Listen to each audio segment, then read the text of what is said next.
அதாவது இந்த தாக்குதலுக்காக ஒன்றிய அமைச்சர் அமித்ஷா அவர்கள், காஷ்மீர் தாக்குதலுக்காக ஒன்றிய அமைச்சர் அமித்ஷா அவர்கள் பொறுப்பேற்றுக் கொண்டு பதவி விலக வேண்டும் சொல்லிட்டு திருமாவளவன் அவர்கள் உட்பட நிறைய அரசியல் தலைவர்கள் கருத்துக்களை சொல்லிட்டு இருக்காங்க. இது தொடர்பாக ஒருத்தர் ரியாக்ட் பண்ணியிருக்காரு.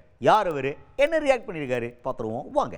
தமிழ்நாடு பாஜகவை சேர்ந்த அண்ணாமலை அவர்கள், ஆமாம் சேர்ந்த அண்ணாமலை அவர்கள் அப்படின்னு தான் இப்போ வரைக்கும் சொல்ல முடியும், வேறு என்னதான் சொல்கிறது. சரி ரைட்டு. இப்போ அண்ணாமலை அவர்கள் ஒரு கருத்து சொல்லியிருக்காரு.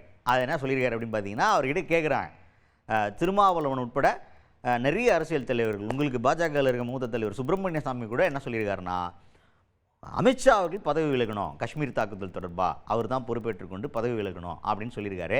இதை நீங்கள் எப்படி பார்க்குறீங்க அப்படின்னு கேட்டப்ப அண்ணாமலை அவர்கள் என்ன சொல்கிறாருன்னா, மோடி அவர்கள் 3வது முறையாக பிரதமராக பதவி இருக்கும்போது கூட தான் ஒரு தாக்குதல் இதே மாதிரி நடந்துச்சு. அந்த மாதிரி அரசியல் பேசுகிறவங்க இதை மாதிரி கனெக்ட் பண்ணி அரசியல் பேசுகிறது வழக்கமான விஷயந்தான். அதெல்லாம் நம்ம பெருசாக எடுத்துக்க முடியுமா? தீவிரவாதம் எப்படி இருந்தாலும் தவறு தான். அதில் கொள்கை ரீதியான இதெல்லாம் இல்லவே இல்லை, கிடையாது. தீவிரவாதம்னு ஒன்று பண்ணாலே அது தப்பு தான். அதுக்காக நம்ம உடனே பதவி விலகணும்னு சொல்கிறதுலாம் எங்கெங்க, அதெல்லாம் வெறும் அரசியல் அப்படின்ற மாதிரி விமர்சனத்தை முன்வைத்திருக்கிறார் அண்ணாமலை அவர்கள். ஆனால் அரசியல் பேசுகிறவங்க பேசிக்கிட்டே தாங்கண்ணா இருப்பாங்க. ஏன்னா உங்களுக்கு தெரியும், பிரதமர் அவர்கள் 3வது முறையாக பதவியேற்ற பொழுது 2024 ஜூன் 9ஆம் தேதி பதவியேற்ற அன்னைக்கே காஷ்மீரில் ஒரு டெரர் அட்டாக் இருந்துச்சு, 8 நிமிஷம் கழிச்சு அன்னைக்கு. ஏன்னா அவர்களை பொறுத்தவரை, பாகிஸ்தானை பொறுத்த வரைக்கும், ஐஎஸ்ஐயை பொறுத்த வரைக்கும் இந்தியாவில் அமைதியை குலைக்கணும், அச்சுறுத்தலை ஏற்படுத்தணுங்கிறதுக்காக தொடர்ந்து நடத்துகிறாங்க.